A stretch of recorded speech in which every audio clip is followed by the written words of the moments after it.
to 195 kilometers per hour today at its most intense phase when it made landfall near Visakhapatnam, killing at least 3 people, uprooting trees and telephone towers and damaging buildings and power lines. A massive evacuation effort earlier saw 3 lakh people being moved from 5 districts of Andhra Pradesh, which perhaps minimized casualties. But a key naval base was battered, radar equipment damaged at the height of the cyclone's intensity. The Prime Minister has spoken to Andhra Pradesh Chief Minister Chandrababu Naidu, assuring all help. Mr. Naidu has said the centre must declare Cyclone Hudhud a national calamity. But the Met Department seems to think the worst is over. The cyclone is losing speed as it now moves in a north-northwest direction and is expected to reduce to a depression by midnight. Visakhapatnam Airport continues to be closed. South Central Railway cancelled 62 trains, diverting 51 others. Highways have been closed to prevent road accidents. Heavy rainfall is also expected in the next 24 hours in eastern Uttar Pradesh, southern Orissa, Chhattisgarh and Madhya Pradesh. The Prime Minister has postponed his trip to Varanasi in eastern UP. Well, Uma Sudhir has been tracking those developments right through the day and joins us from Visakhapatnam live. Uma, what seems to be the situation on the ground at the moment? Many people now in relief centres, of course, but are things looking up at all? The full extent of the damage, as Mr. Naidu said, has not been assessed as yet. Yes, indeed. What they are now saying is that it was not the cyclone, but the relief and rescue operations that are going to be the bigger challenge for the authorities. I am here. You can see that I am surrounded, in fact, by people, but this is not a cyclone relief center.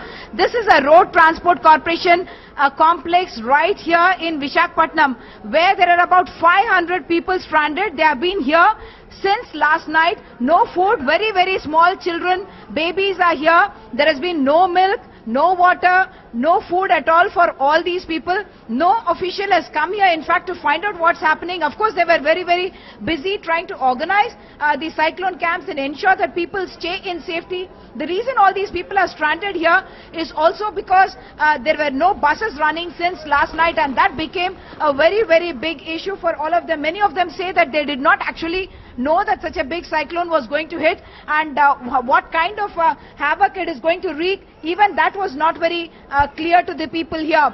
If we can just walk across and show you the numbers of the people who are here, who have got for themselves some snack, it looks, because no food is available. There is no place for them to sleep. All of them are going to spend the night. They are going to spend the night here, but you can, if you pan down, you will see the water there, and because there are no seats, people are sitting on the rods. They are going to spend the night right like this, in this RTC complex right in the heart of Visakhapatnam. And I can tell you, there are about 3 floors like this in this RTC complex, and so many people stranded like this, very angry that no one has come to them to help them. But of course, the authorities, in a sense, were trying to save lives by ensuring that the national highway is closed and ensuring that transport doesn't happen. You are a local from this place. You have come in here. What are the conditions looking like here? I am localite here. I came here to take shelter from yesterday night. Yesterday night, like me, there are so many people who have come here to take shelter. Along with that, who have come here without having a cyclone idea. They have been trapped here. For more than 500 people are being trapped here. They are not having food and proper amenities which they should get. Though government officials having the prior idea regarding the cyclone. You think they should have actually warned?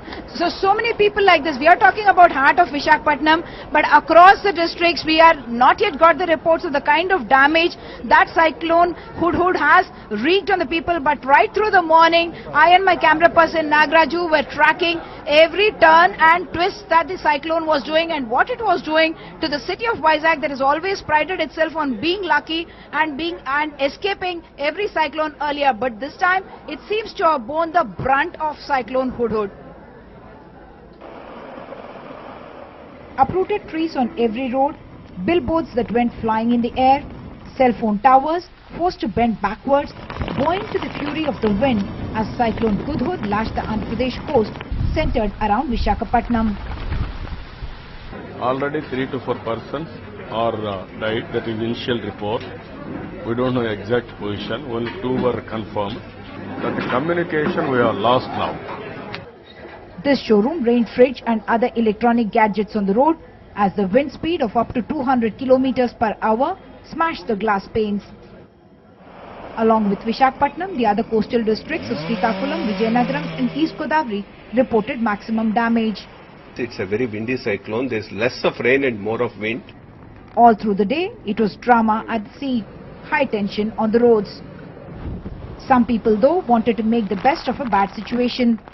We weren't quite expecting this, but we are kind of caught in the storm. We know we're safe, but I really feel for the people that are out there because I think it can be very devastating.